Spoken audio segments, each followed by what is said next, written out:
Hi, it's Lauren. So Lisa on Facebook asked for a tutorial to help with her neck overworking, or as she put it, Hulk neck. So here's a few things for you to work on if your neck tends to overwork and grip, or if it gets tired really quickly when you do things like crunches. In my experience, there's usually a combination of two things happening when this is an issue. Your anterior neck flexors are weak, and that means that your external muscles are overworking. Your anterior neck flexors are behind all of this stuff all the way back on your cervical spine, but on the front of it. So if they're not doing their jobs, then all the muscles on the surface have to work too hard, and that's going to lead to a bunch of different compensations. The other thing I see is a lack of shoulder girdle support. The way I describe it is, are your shoulders hanging from a hanger, your neck, or are they resting on a shelf, your serratus and lower trapezius? If they're hanging from a hanger, you're right back in that place of feeling like your neck has to do all of the work. So here's some exercises to start balancing out some of these compensations. It's important to remember when you're doing this kind of work, which is pretty subtle, that less is more. You shouldn't be working as hard as you can, but rather focusing on trying to relax everything except for what you're working on. This work also takes time, so be patient, and you can feel free to reach out if you have any questions. So we're going to start with the same exercise two different ways. You'll find that it'll feel different when you're standing up versus when you're laying down, and one might feel more accessible than the other. So we're going to start standing up, and we're going to do it in front of a wall. So here, I'm going to stand with my butt, my shoulders, and the back of my head up against the wall. Now, if you come here and your upper back is really rounded so that getting your head back to the wall feels like work, and I have clients where that's an issue for them, then that's your work right now, is to just try to get the back of your head to the wall. That's going to tell us a lot about what's going on with your body. However, if you're standing here just fine, but shoulders and head, we're going to start flexing our cervical spine. And we're going to do it by trying to pull the back of our neck to the wall without letting our head come off the wall. And then relax. Now, while you're doing this, I want you to pay attention when you start pulling your neck back, and it's going to feel like you're giving yourself the world's biggest double chin. Do your ribs start popping up right away? So that's a compensation to pay attention to. How far can you go without popping your ribs up? And we're going to find some help for that when we go to lay down on the mat. So we're going to keep doing that. And what you should feel is stretch through the back of your neck. And it should feel like somebody grabbed the back of your skull right here underneath your occipital ridge and is lifting you up. That's what it feels like to me, like somebody's trying to pull my skull up away from the rest of my spine. Feels kind of nice. Might feel terrible to you. You never know. So that's the first head nod. We're going to lay down on the mat. We're going to work on the head nod a little more and add on to it. But first we need to figure out if laying down on the mat is right for you, if you need a little help. So this is what you're going to do. You're going to lay down, and first you're going to notice what's happening with your ribs. Do your ribs pop up like this as soon as you lay down? And what's happening with your head? Does your head want to be back here when you lay down? Now, if you pull your head in and your shoulders roll up, or if you pull your ribs down and your shoulders roll up, and you're doing this sort of thing, then you need to have a little bit of support for your head, right? Laying down flat on your back can actually be a stretch depending on what your upright standing posture is. So if you're finding yourself like this and pulling your ribs in does this, or if your head is here and it's really hard for you to get your chin in line with your forehead, then you're going to prop yourself.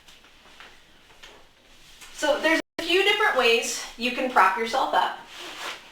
If you only need a little bit of support, folding up a yoga mat in like eighths can be a really nice low level of support. So here, when I go back down, I might find now that I can lay down with my ribs down and my shoulders relaxed with just that little like inch amount of support and feel pretty comfortable.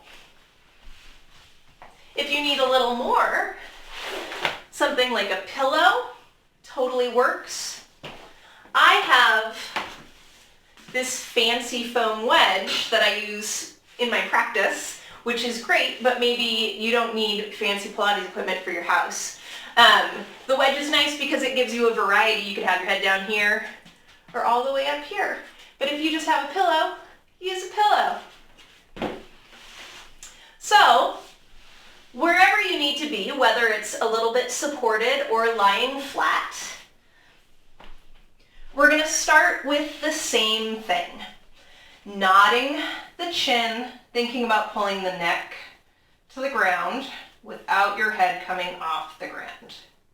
So again here, pay attention to your shoulders and your ribs. If you pull your chin in and your shoulders round up like this, or your ribs pop up like this, you might also want a pillow. You might want a little bit of support. If you can do this without anything else moving, awesome, do it. But as I said, this work is subtle. So the way you do it is more important than like feeling like you're doing it the way that I did it, right? So if you need a pillow to keep your shoulders from doing this thing, that's so much more important than feeling like you're supposed to do it laying flat. So this motion that we're doing, pulling the chin in, lengthening the neck, is flexing the cervical spine. So if we curled our pelvis, right? We can tuck our tail without lifting our pelvis up, and we're pushing our low back into the ground. That's flexing the lower back. We're doing the exact same thing, moving the skull to flex the topmost part of our spine, which is the cervical spine. So after you've done that a few times and you're comfortable with it, you understand what it feels like, we're going to start lifting our head up. So you're going to go into this world's largest double chin, maybe it's a triple chin, without popping the ribs up, without letting the shoulders round up. And then you're going to pull your head up and put it back down.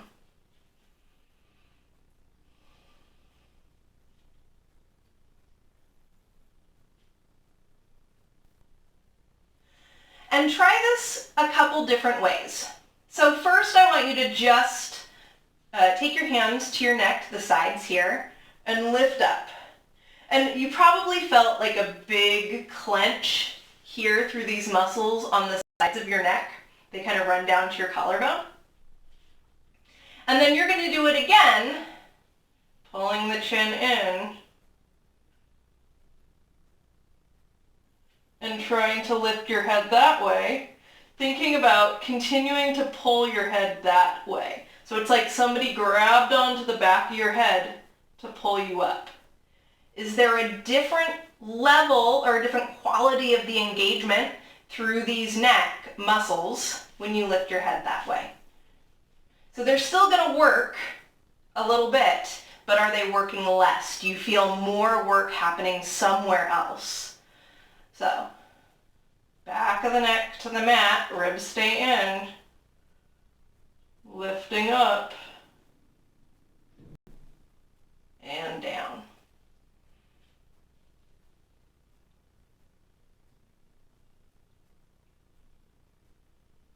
You don't need to lift your head very high. It can just be like half an inch. And you'll feel the work. So those are the exercises you're going to do to start getting your anterior flexors firing. So now we're going to do some stuff to help get your serratus anterior working a little bit more. We're going to start with something that we call puppet arms in Pilates. So with your hands up to the ceiling, and if you're on a pillow, stay on the pillow. This is going to work better that way. You're going to tilt your pinky fingers up towards the ceiling. Shoulders are down away from the ears, ribs are down into the mat. And then you're going to press your shoulder blades up, letting your fingers rise up, and then you're going to relax back down. So what we're paying attention to here is when you press up, again, pinky fingers are kind of reaching towards the ceiling. When you allow your shoulder blade to protract, so that shoulder blade sliding towards your armpits, do you feel the work happening here in your neck or here in your armpit? Can you do it without feeling any clenching up here?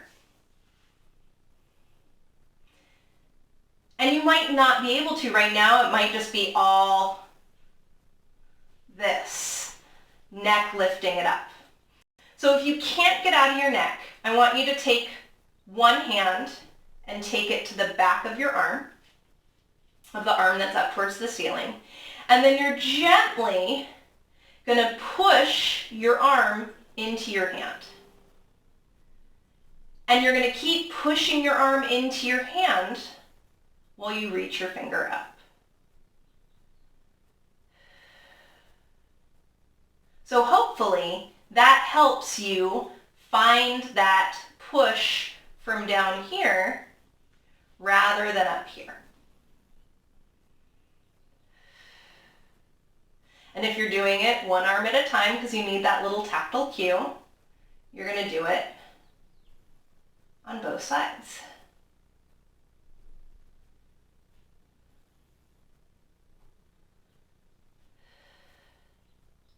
And then go back to both arms up and see if you can do it without needing that little bit of tactile reinforcement. If you need the tactile reinforcement, keep using it. So that's protraction. That muscle that you're feeling engaged that's kind of in your armpit and along the side of your ribs is your serratus anterior. We're going to stand up and go back to the wall for another exercise to help fire up the serratus anterior a little more.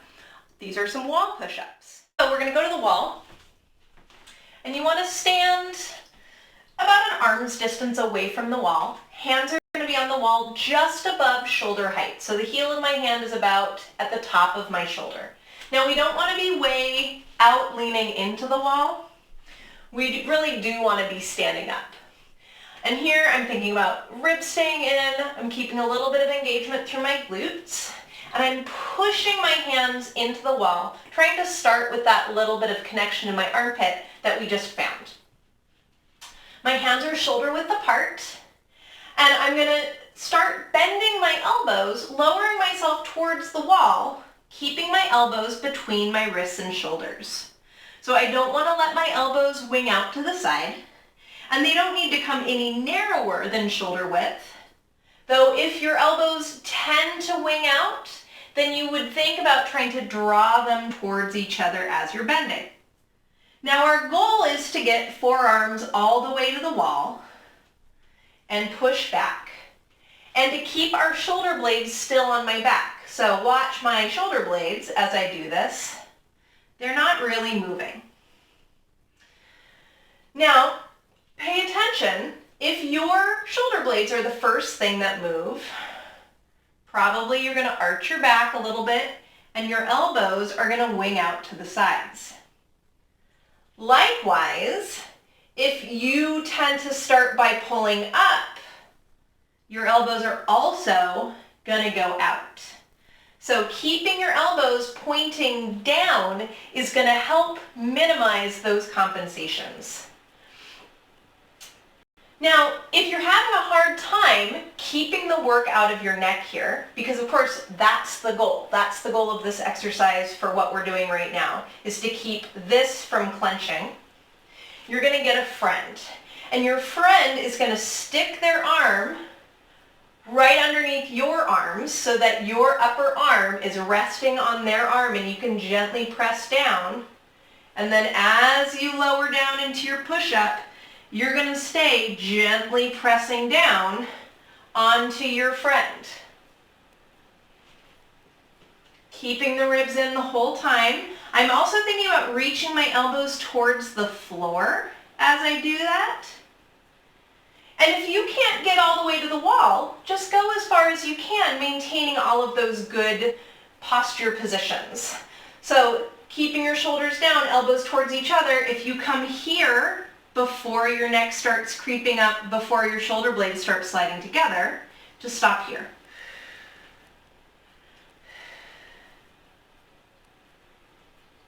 What we're hoping to feel is work through your serratus here. You're also going to feel work through the tricep, the back of your arm, because this is a kind of tricep-centric position. But we're really trying to feel this support in the armpit and feel the shoulder blades staying really still on the back. So once those are feeling good, once you feel like you kind of are comfortable with that movement, we're going to go back to the mat and go into a quadruped. So in quadruped, hands are under my shoulders, knees are under my hips. I'm starting by pulling my shoulders down away from my ears, trying to find that same kind of squeeze in my armpit. I think about trying to hold on to something in my armpit. I wouldn't actually be able to hold on to anything, but it's a helpful visualization. And then I'm going to start by pulling my chin in. So doing that same little double chin thing we were doing earlier. And maybe keeping your shoulders down and pulling your chin in is an exercise for you to work on. Then, with my chin in and that push, we're going to do little shoulder blade slides here. So again, goal is to keep the neck tension out of here, out of the neck. If you can't do it with your hands on the ground, go back to your wall push-ups. So from my strong starting position, my spine's going to be straight. So while I do this exercise, my spine's not going to be moving. It's going to be still. I'm going to let my shoulder blades slide towards each other just a little bit. And then I'm going to push my hands into the ground to push them apart. Again, keeping my neck nice and loose. Sliding together, pushing apart. While I push, I'm thinking about that squeeze. So I'm trying to squeeze my armpit closed while I'm pushing my shoulder blades back to their neutral place. Slide, squeeze, and push. So if that's feeling good, then we have one more exercise. And again, as I said before, if you progress to the next exercise and your neck starts clenching, maybe you're not ready to work on that yet. Keep working on the one before until that's feeling really strong and confident. Because now we're going to move our arms. So I'm finding that squeeze in my armpit. I'm pushing into the mat.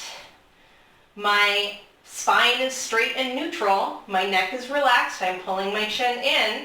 And then one arm pushes more and the other arm reaches forward. And I come back. I'm pushing, I'm squeezing, and I reach. Squeeze the armpit, push the hand, reach. Check in with your neck, make sure it's not clenching. Can you do this whole thing shaking your head without getting dizzy and falling over? And each time I put my hand down, I'm resetting. Squeeze the armpit, push, slide. Squeeze the armpit, push, slide. So there you go. Some stuff to work on to help try to get some of that tension out of your neck. As I said, this is super subtle. Take your time. Be gentle with it. You're not going to get anything out of it if you're like overworking, right?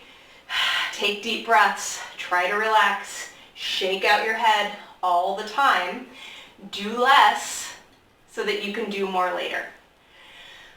Let me know if you have any questions or feedback. I'd love to hear from you, and have a great day. Thanks for watching.